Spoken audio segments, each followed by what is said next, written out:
اقرأ أخيا ورتل القرآن اصدح بصوتك اسمع الأكوان اقرأ كلام الله داوي نفوسنا لنحس في أعماق. الحمد لله والصلاة والسلام على سيدنا محمد وعلى آله أصحابه أجمعين وأعوذ بالله من الشيطان الرجيم أما بعد. Assalamu alaikum wa rahmatullah. My name is Aqeel.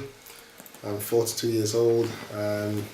Alhamdulillah, I've been Muslim for about 10 years now. I grew up in Old Trafford, Manchester in the UK. And my community was always quite mixed, and there was always lots of Asian people in my community, and many of them were Muslim. I remember being quite young, and we used to have a local shop, like a little supermarket on the corner of near the corner of our street.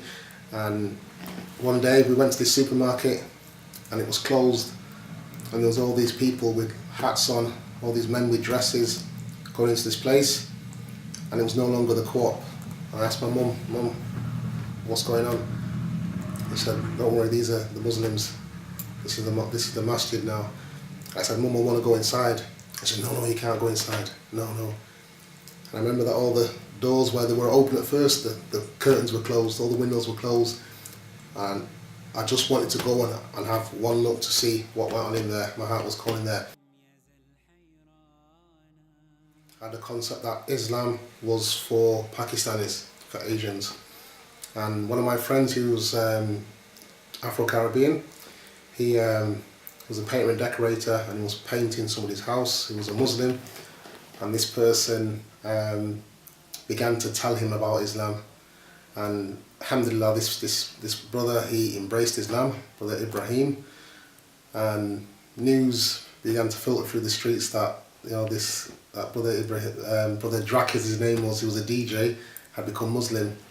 So I was quite shocked that he'd given up his identity as a Jamaican and wanted to become a Pakistani. So my aim was to find him and to talk some sense into him and tell him that he couldn't be Asian, he's black. When I met him and spoke with him, and he put me straight, he explained that Islam is not Pakistani, and he explained what the religion was, and he explained about the Quran, and he explained about the deen, about Muhammad sallallahu alaihi wasallam, and about the religion. And mashallah, I was very impressed with him, and I began to search myself. And alhamdulillah, I met some other brothers who'd reverted.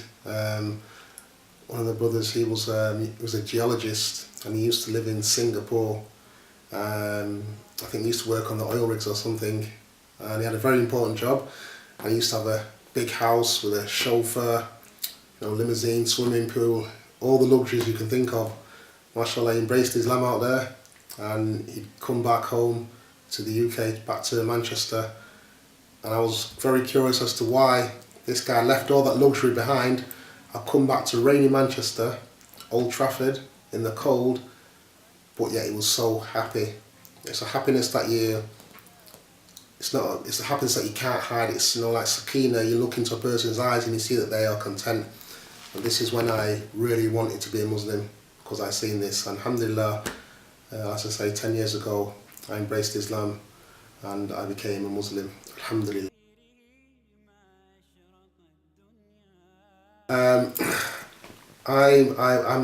I used to be a professional boxer, amateur boxer, professional boxer.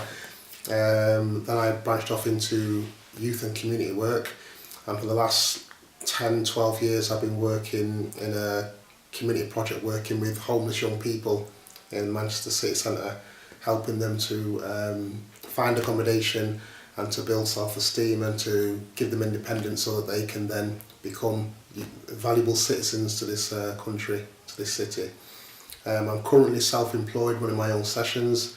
I use boxing as a tool to engage with hard to reach young people, people involved in gangs, and people involved in criminal behaviour, antisocial behaviour. As well as that, I'm also any opportunity giving dakwah. We have a culture here, we have a so-called gun culture in Manchester. We used to be quite famous in maybe in the 80s, 90s, early 2000 for young men using guns and violence. It used to be called Gunchester, the gun capital of the UK. And obviously this has developed now, and basically there's lots of gangs in Manchester, lots of young men who feel that they have to be a part of a gang, and then through that affiliation they then are involved in antisocial behaviour, criminal behaviour, often using violence and guns and stuff. So, subhanAllah, it's a sign of the times that now a lot of these youngsters are beginning to question their own existence, because as much as they might be doing all these things and living a high life, fast cars, fast women, lots of money, all the best clothes, the jewellery, they don't have peace, they don't have happiness. And many of these people now are turning to Islam. Now I myself have personally given at least 6-7 of these street kids dakwah. I've given them, not giving them dakwah, but giving them shahada. So they come to the masjid, they want to know about Islam, they want to change their lives. Alhamdulillah, Allah has blessed me to have given them shahada. Now one of the problems is that, you know, after you become Muslim, it's great when you become Muslim, alhamdulillah, you're in the masjid, everyone, oh mashallah, mashallah, giving you hugs and kisses, shaking your hand and giving you books. But after that euphoria, everyone's gone their separate ways and that person is left alone. What I've been trying to do is to try and set something up where we can have people to teach them. Now, one of the problems is that I have no knowledge. I'm just a simple person, just trying to struggle with my deen like everyone else. The scholars, mashallah, they're very lofty and high, and the young people cannot access them. And likewise, when someone of knowledge tries to teach these young men because of their background, it's not like a madrasa where the children will sit and they will listen. These guys have had a different lifestyle, so we need to get some kind of a program where it can be adaptable to these kind of people who maybe haven't experienced the education system. Maybe they didn't go to school, maybe their education level is very low, maybe their attention spans are very low. So we want to try and develop a program whereby it's flexible and it's suited to their needs. Now the only way that we see to do that is by going away ourselves and seeking that knowledge. So with that intention, myself and another brother, Brother Hamza, we've made intention to go and study Arabic initially and Deen. We've chosen Syria because alhamdulillah it's the land of Sham, and there's lots of hadith talking about the land of Sham and its blessings. I mean, I'm blessed to visit that place twice, Damascus. I took part in a few convoys which brought aid from the UK to Gaza in Palestine, the Gaza Strip, and we had to pass through, you had to drive through Damascus, and my first impression is that it's a city that it bestows peace upon the person. I mean, we've been driving from Turkey all day and all night, and I remember the traffic was very hustle and bustle, and I remember driving and I just remember this state of sakina, this state of peace just coming over me. And when I looked, I realised that we're actually in Damascus, and it's one of the most peaceful, most beautiful cities I've ever been to, and when I left, I wanted to go back.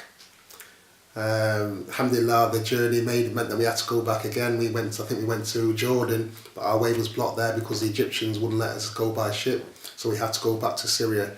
Again, we went through Damascus, and again that feeling came over us, so that's why we chose that city. Alhamdulillah, we made preparation. We've spoken to some brothers who lived out there, who've stayed there, studied there, and got some estimates on what kind of prices things would be. I gave up my job. My other brother gave up his job, and we decided that we were going to take ourselves and our families over there to go and study for at least a year, 2 years minimum. Alhamdulillah, one of the brother Hamza's already gone. He left last week Friday, and unfortunately when he got there, we realised that the estimates that we had were way out. They were about 6 years out, so everything, the prices were a lot higher. The accommodation, obviously the food, the standard of living, everything was gone much higher. And we found that initially our target, we were below our targets anyway. We expected to raise £9,000 to keep us there for 1 year, and I think I have managed to raise 7, and Brother Hamza, I'm not sure how much he's raised, but now because of these extra costs, it's going to mean that we need to raise more money in order for us to stay for the minimum 1 year. Ideally, we would like to go for 2 years to get the language and to pick up some other things, so then we can come back and we can start engaging with these young men who've embraced Islam. Hopefully it's not too late before they revert back out again, because this is the thing, people come to Islam and people also leave.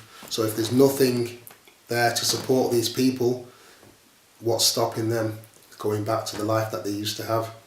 And to be honest, brothers and sisters, inshallah, we need more people doing this kind of thing. So my appeal today is, please, we need your donations, fi sabilillah, to help myself and Brother Hamza to go away and study. Like I say, ideally for 2 years, because I pray, inshallah, that that Allah has given me the right words that touch your hearts and help you to see the vision of what we're trying to achieve, and also to see the benefit for the people, the reverts, but also for yourself, because for you to spend your wealth in the path of Allah, the way of Allah, then Allah, the Prophet ﷺ has taken an oath that the person that spends his wealth in this way, it will not decrease his wealth, it will increase it. And alhamdulillah, this is just a plea from myself and for my Brother Hamza. Please give what you can to help us, inshallah, and please make dua for us and make dua for the ummah, inshallah. Jazakallah khair. Assalamu alaikum wa rahmatullah.